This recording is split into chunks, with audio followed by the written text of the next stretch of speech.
পূজার সময় কোন সংকেতগুলো পেলে বুঝবেন আপনি ভাগ্যবান? চোখে জল আসে কেন? হাই ওঠা কি অশুভ?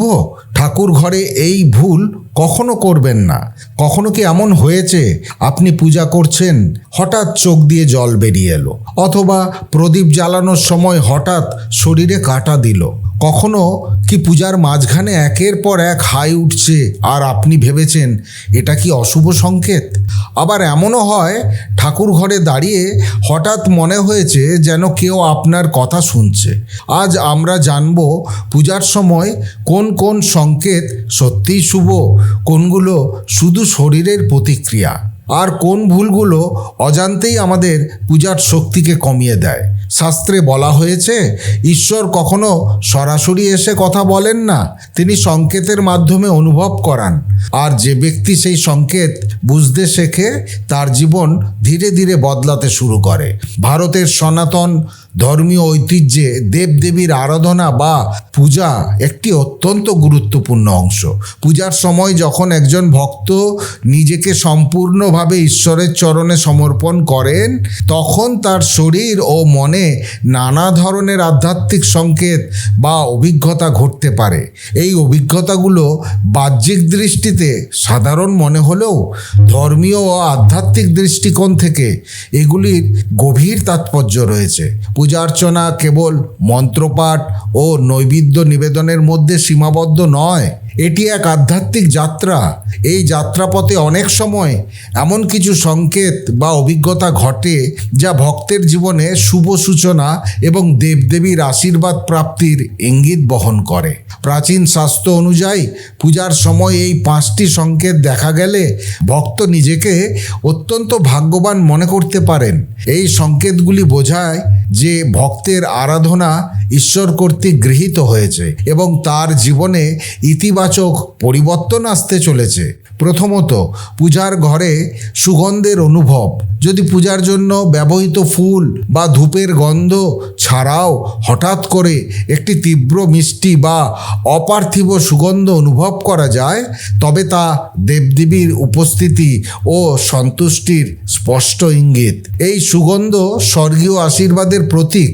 দ্বিতীয়ত, প্রদীপের শিখা উঁচু এবং স্থির থাকা। তেল বা ঘিয়ের প্রদীপের শিখা যদি বায়ুর প্রভাব ছাড়াই অত্যন্ত স্থির, উজ্জ্বল এবং লম্বা হয়ে জ্বলতে থাকে, তবে তা শুভ শক্তির প্রভাব এবং ঈশ্বরের কৃপা লাভের লক্ষণ। তৃতীয়ত, হঠাৎ করে শরীর রোমাঞ্চিত হয়ে যাওয়া। মন্ত্রপাঠের সময় বা ইষ্ট দেবতার চিন্তায় যদি ভক্তের শরীরে হঠাৎ করে কাঁটা দিয়ে ওঠে বা লোম খাড়া হয়ে যায়, তবে এটি গভীর আধ্যাত্মিক সংযোগ এবং শুদ্ধ ভক্তির ফল। এটি প্রমাণ করে যে ভক্ত তার আরাধ্যের সাথে একাত্ম হতে পেরেছেন। চতুর্থত, আকস্মাৎ মনে শান্তি ও আনন্দ অনুভব করা। পূজার সময় যদি কোনো সুস্পষ্ট কারণ ছাড়াই ভক্তের মন গভীর শান্তিতে ভরে ওঠে এবং হৃদয় অপার আনন্দে উদ্বেলিত হয়, তবে এটি মানসিক শুদ্ধি এবং ঐশ্বরিক আনন্দের অভিজ্ঞতা। পঞ্চমত, পূজার উপকরণে শুভ পরিবর্তন।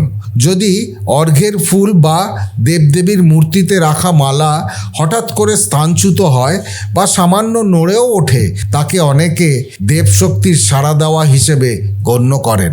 ষষ্ঠত, মনের মধ্যে সমস্যার সমাধান বা জ্ঞান লাভ। পূজা চলাকালীন যদি কোনো জটিল সমস্যা বা প্রশ্নের উত্তর হঠাৎ করে অন্তরের গভীর থেকে বা কোনো স্বতঃস্ফূর্ত চিন্তাধারার মাধ্যমে স্পষ্ট হয়ে ওঠে, তবে তা ঐশ্বরিক পথ নির্দেশনা। এই সংকেতগুলো ভক্তকে তাদের আধ্যাত্মিক পথে আরও অগ্রসর হতে অনুপ্রাণিত করে। এগুলি কেবল বাহ্যিক লক্ষণ নয়, বরং ভক্তের আন্তরিক ভক্তি ও নিষ্ঠার প্রতি ঈশ্বরের স্বীকৃতি। পুজো করার সময় চোখে জল আসে কেন? পূজার সময় চোখে জল আসা একটি অত্যন্ত সংবেদনশীল এবং গভীর আধ্যাত্মিক অভিজ্ঞতা, যা প্রায়শই ভক্তদের মনে প্রশ্নের সৃষ্টি করে। এটিকে কেবল আবেগ বা মানসিক দুর্বলতা হিসাবে দেখলে এর প্রকৃত আধ্যাত্মিক তাৎপর্য অনুধাবন করা যায় না। ধর্মীয় ও মনস্তাত্ত্বিক দৃষ্টিকোণ থেকে এই অশ্রুপাতের প্রধান কারণটি হল ভক্তির চরম পর্যায় বা ভাবাবস্থা, যখন একজন ভক্ত পূর্ণ একাগ্রতা এবং ভালোবাসার সাথে তার আরাধ্য দেবদেবীর ধ্যান করেন। তখন তিনি এক ধরনের আত্মবিস্মৃত অবস্থায় প্রবেশ করেন। এই অবস্থাটিকে ভাব সমাধি বা মহাভাব বলা যেতে পারে। এই সময় ভক্তের হৃদয় পার্থিব কামনা বাসনা থেকে মুক্ত হয়ে ঈশ্বরের প্রতি তীব্র প্রেম এবং কৃতজ্ঞতায় ভরে ওঠে। এই অপার প্রেম ও আবেগের বহিঃপ্রকাশ হিসেবে চোখে জল আসে। এই অশ্রু দুঃখের নয়, বরং এক গভীর আধ্যাত্মিক আনন্দের বহিঃপ্রকাশ, যেখানে ভক্ত অনুভব করেন যে তিনি যেন স্বয়ং ঈশ্বরের সান্নিধ্যে রয়েছেন। পূজা একটি আত্মবিশ্লেষণ এবং আত্মশুদ্ধির প্রক্রিয়া। যখন ভক্ত তার জীবনের ভুল ত্রুটি, অহংকার এবং পাপের জন্য অনুশোচনা করেন এবং ঈশ্বরের কাছে ক্ষমা প্রার্থনা করেন, তখন সেই গভীর মানসিক ভার বা কষ্ট অশ্রুর মাধ্যমে বেরিয়ে আসে। এই অশ্রু পবিত্রতা ও প্রায়শ্চিত্তের প্রতীক। এটিকে ভক্তের হৃদয়ের ময়লা ধুয়ে ফেলার প্রক্রিয়া হিসাবে দেখা হয়, যার ফলে মন পরিষ্কার হয় এবং ঈশ্বরের প্রতি সমর্পণ সহজ হয়। এই অশ্রু আধ্যাত্মিক পথে অগ্রগতির চিহ্ন, ঈশ্বরের প্রতি প্রেমের চরম প্রকাশ এবং হৃদয়ের গভীর শুদ্ধিকরণের প্রক্রিয়া হিসাবে বিবেচনা করা উচিত। এই অশ্রু ভক্তের আন্তরিকতা ও নিবেদনকে প্রমাণ করে। এবারে বলা যাক যে ঠাকুর ঘরে পূজা করার সময় কোন ভুলগুলি করা উচিত নয়। ঠাকুর ঘরে বা পূজার সময় ভক্তকে অত্যন্ত সতর্ক থাকতে হয়, কারণ শাস্ত্র মতে কিছু ভুল বা ত্রুটি পূজার সম্পূর্ণ ফল লাভে বাধা দিতে পারে এবং এটি নেতিবাচক প্রভাবও আনতে পারে। পূজা কেবল বাহ্যিক আচার অনুষ্ঠান নয়, বরং এটি মন, বাক্য ও কর্মের শুদ্ধতার সাথে সম্পর্কিত। এই পবিত্র সময় কিছু সাধারণ ভুল এড়িয়ে চললে আরাধনা সফল ও ফলপ্রসূ হতে পারে। প্রথমত, মন ও শরীরের অশুদ্ধতা। পুজোর আগে শরীর ও মন উভয়কেই শুদ্ধ করা অত্যাবশ্যক। স্নান না করে বা অপরিষ্কার পোশাকে পূজায় বসা গুরুতর ভুল বলে বিবেচিত হয়। এছাড়াও পূজার সময় যদি মন বিক্ষিপ্ত থাকে, অন্য বিষয়ে চিন্তা করে বা কারোর প্রতি বিদ্বেষ পোষণ করে, তবে পূজার ফল লাভ হয় না। সম্পূর্ণ একাগ্রতা এবং শুদ্ধ মন নিয়ে পূজায় বসা বিধেয়। দ্বিতীয়ত, দেবদেবীর মূর্তিকে অবহেলা করা, ভুল আসনে রাখা বা অপরিষ্কার স্থানে স্থাপন করা উচিত নয়। দেবদেবীর মূর্তির দিকে পা বাড়ানো বা পিঠ দেখিয়ে বসা গুরুতর অসম্মানের প্রতীক। এছাড়াও ভাঙা বা খণ্ডিত মূর্তি বা ছবির পূজা করা শাস্ত্রীয় মতে উচিত নয়। তৃতীয়ত, আচারের ক্ষেত্রে পূজার অপরিহার্য উপকরণ যেমন দীপ, ধূপ, জল, ফুল এবং নৈবেদ্য সঠিক পদ্ধতিতে ও সঠিক সময়ে ব্যবহার করা উচিত। উদাহরণস্বরূপ, তুলসী পাতা ছাড়া বিষ্ণুর পূজা অসম্পূর্ণ বা বেল পাতা ছাড়া শিবের পূজা যথাযথ হয় না। একইভাবে তামসিক বাসি নৈবেদ্য নিবেদন করাও ভুল। পূজার আগে অবশ্যই পূজার স্থান পরিষ্কার করে নিতে হবে এবং পূজার আসন ছাড়া মাটিতে বা খালি হাতে মন্ত্রপাঠ করা অনুচিত। চতুর্থত, পূজার সময় জোরে কথা, অপ্রয়োজনীয় হাসি তামাশা করা বা অন্যের সাথে অযথা গল্প করা এড়িয়ে চলতে হবে। এই সময় নীরবতা ও পবিত্রতা বজায় রাখা জরুরি। পূজার মন্ত্র বা স্তোত্র পাঠ করার সময় স্পষ্ট উচ্চারণ এবং সঠিক সুর বজায় রাখা উচিত, কারণ মন্ত্রের ভুল উচ্চারণ অশুভ ফল দিতে পারে। পঞ্চমত, অহংকার ও ফলের কামনা। পূজা করার সময় মনের মধ্যে কোনো প্রকার অহংকার রাখা উচিত নয়, যেমন আমি সবচেয়ে বড় ভক্ত, আমি সবচেয়ে কঠিন পূজা করছি। ভক্তি সর্বদাই বিনম্র এবং অহংকার মুক্ত হওয়া উচিত। ঈশ্বরের প্রতি নিঃস্বার্থ প্রেম এবং কল্যাণের ভাব নিয়ে পূজা করাই শ্রেষ্ঠ। ষষ্ঠত, সন্ধ্যার পর তুলসী স্পর্শ। ধর্মীয় বিশ্বাস অনুযায়ী সূর্যাস্তের পরে বা রাতে তুলসী পাতা স্পর্শ করা বা তোলা উচিত নয়। এটি একটি প্রচলিত এবং গুরুত্বপূর্ণ নিয়ম যা প্রায়শই অনেকে ভুলে যান। এই ভুলগুলি এড়িয়ে চললে আধ্যাত্মিক শান্তি এবং ঈশ্বরীয় কৃপা লাভে সাহায্য করে। ধর্মীয় বিশ্বাস অনুযায়ী পূজার সময় হাই ওঠা মূলত আধ্যাত্মিক জাগরণ বা শক্তির প্রবাহ নির্দেশ করে।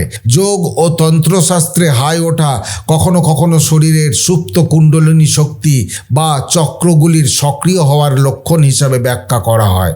যখন একজন ভক্ত গভীর ধ্যানে বা একাগ্র চিত্তে পূজায় লিপ্ত হন, তখন তার শরীরের শক্তি কেন্দ্রগুলি শুদ্ধ হয় এবং উচ্চতর স্পন্দনের সাথে সংযোগ স্থাপন করে।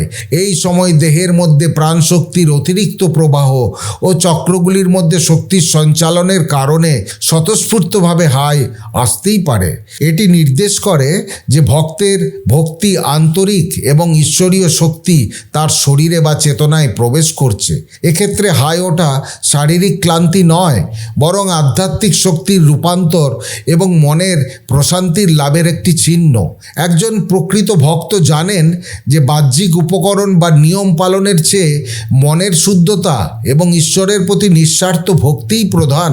যখন একজন ভক্ত ভক্তিভরে প্রার্থনা করেন, তখন তার জীবনে ঐশ্বরিক শক্তি প্রবাহিত হয় যা তাকে ইতিবাচক পথে চালিত করে।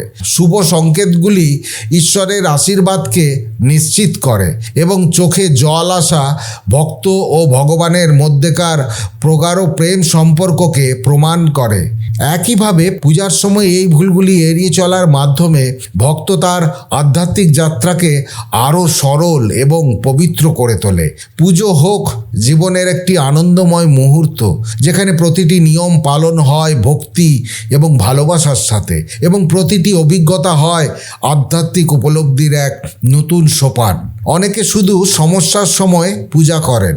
বন্ধুরা, ভক্তি যদি শুধু ভয়ে হয় তাহলে মন কখনো শান্ত হয় না। পূজা মানে শুধু চাওয়া নয়, কৃতজ্ঞতাও। একদিন শুধু এই কথাটি বলুন, যা দিয়েছো তার জন্য ধন্যবাদ। দেখবেন মন অন্যরকম শান্ত হবে। ঈশ্বর সময় নয়, সত্যিকারের অনুভূতি দেখেন। কেউ 2 ঘন্টা পুজো করেও শান্তি পান না, আবার কেউ 5 মিনিট ভক্তি ভরে নাম নিলেও মন ভরে যায়। সবচেয়ে গুরুত্বপূর্ণ কথা মনে রাখবেন, পূজার সময় সংকেত খোঁজা ভুল নয়, কিন্তু সংকেতের পেছনে ছুটতে গিয়ে যেন ভক্তি হারিয়ে না যায়। কারণ সত্যিকারের কৃপা সবসময় অলৌকিক ঘটনায় আসে না, কখনো তা আসে মন শান্ত হওয়ায়, অকারণ ভয় কমে যাওয়ায়, কিংবা কঠিন সময়েও ভিতর থেকে শক্তি পাওয়ায়। আর হয়তো এটাই সবচেয়ে বড় আশীর্বাদ। বন্ধুরা, পুরাণ নাও ইউটিউব চ্যানেলের এই ভিডিওটি আপনাকে সমৃদ্ধ করলে সম্পূর্ণ শ্রদ্ধার সাথে কমেন্টে জয় শ্রী রাধাকৃষ্ণ লিখতে ভুলবেন না। আজ ভিডিও এখানেই শেষ করলাম। সকলে ভালো থাকবেন, সুস্থ থাকবেন। দেখা হবে পরের ভিডিওতে। জয় শ্রীকৃষ্ণ। রাধে রাধে।